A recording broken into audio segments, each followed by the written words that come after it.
Остави, че бързам!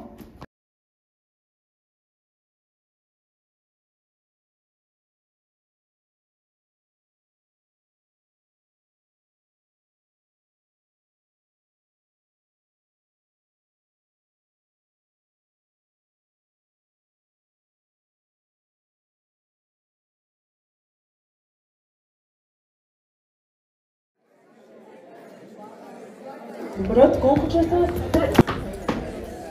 Абе, я го пребери малко този крак, бе, не видях, че се спънах.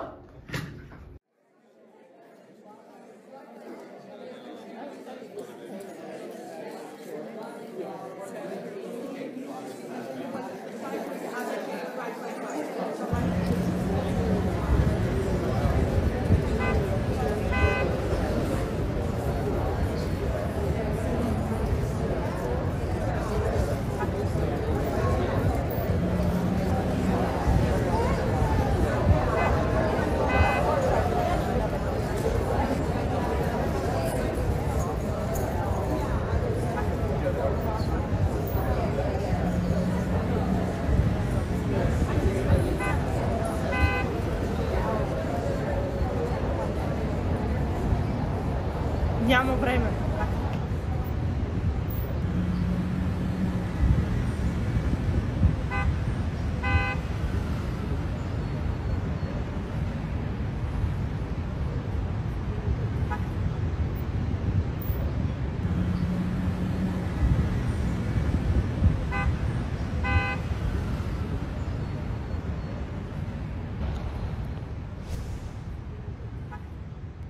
Нямам време.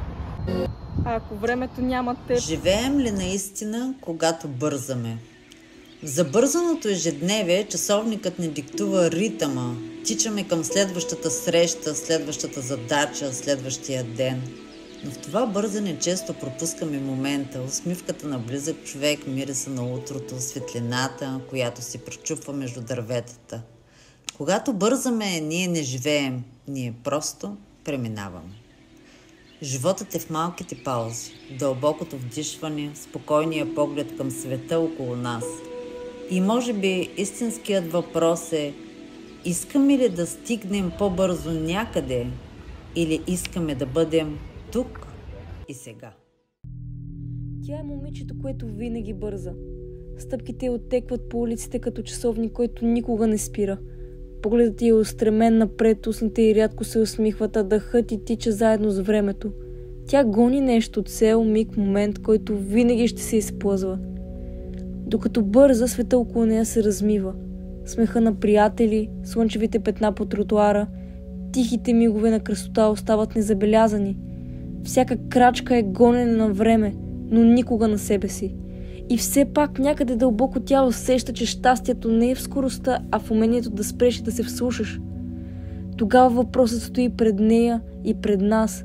Дали наистина живеем, когато винаги бързаме, или пропускаме самия живот, докато го гоним.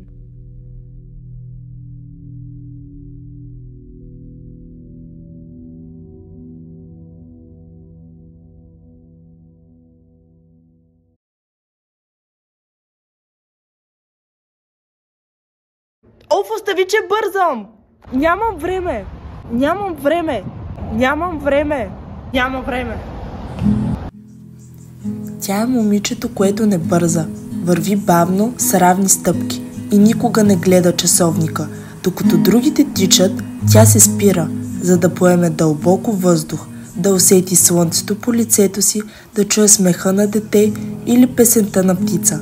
За нея миговете не са препятствия, които трябва да прескочи, а подаръци, които трябва да отвори. В погледа й няма тревога, а тиха увереност.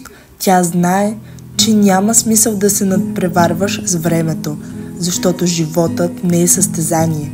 Животът е път и тя избира да го извърви бавно, за да не пропусне красотата по него. Когато вижда другото момиче да тича, тя протяга ръка. Ела, нека опитаме по-бавно, шепне. И показва, че щастието не е в края, а по целия път.